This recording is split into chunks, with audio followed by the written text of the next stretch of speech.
কিছুমান সদস্য মাজে মাজে সামাজিক মাধ্যমত বিভিন্ন আমি কথা বতৰা দেখিছোঁ, দুই এজনে পদত্যাগ কৰিছে, আপোনালোকেও কিবা গোচৰ তৰিছে বুলি আমি শুনিছোঁ। হয়,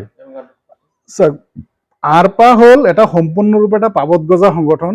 তেখেতসকলৰ ওপৰত এটা দুটা নহয়, প্ৰায় 8টামান গোচৰ মই পঞ্জীয়ন কৰিছোঁ। কেইটামান কেছত তেওঁলোকে বেইলতো আছে। আৰু এই সংগঠনটো এনেকুৱা, এই মুনীন চন্দ্ৰ ডেকা ছাৰে যিবিলাক ইলিগেল এক্টিভিটিজ কৰে, চাওক প্ৰথমতে 8 clause 2 গভৰ্ণমেণ্টে ডাইৰেকশ্যন দিলে এমেণ্ডমেণ্ট কৰি ইলেকশ্যন পাতক।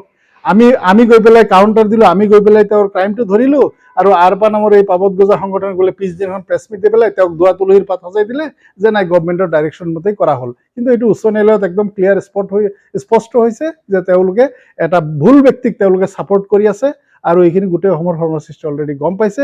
আৰু এইবাৰ বেলট পেপাৰ আগদিনাখন বেলট পেপাৰ জ্বলাই দিলে, ইমান ডাঙৰ এটা মানে কুকৰ্ম কৰিলে, আৰু সেইটোও গৈ পেলাই এইটো সংগঠনৰ 2-3জনমান ব্যক্তিয়ে গ'লে প্ৰেছ মিট দি আমাৰ ডেকা ছাৰক দুৱা তুলসীৰ পাত সজালে, যাৰ কিন্তু উচ্চ ন্যায়ালয়ত তেওঁলোকে এতিয়ালৈকে শপতনামাই দিব পৰা নাই। বাকী অসমৰ ফাৰ্মাচিষ্টে বিবেচনা কৰিব তেওঁলোক কিমান দূৰ ফাৰ্মাচিষ্টৰ হকে কাম কৰি আছে, বা ফাৰ্মাচিষ্টৰ কিমান মানে প্ৰতি তেওঁলোকৰ দৰদ আছে।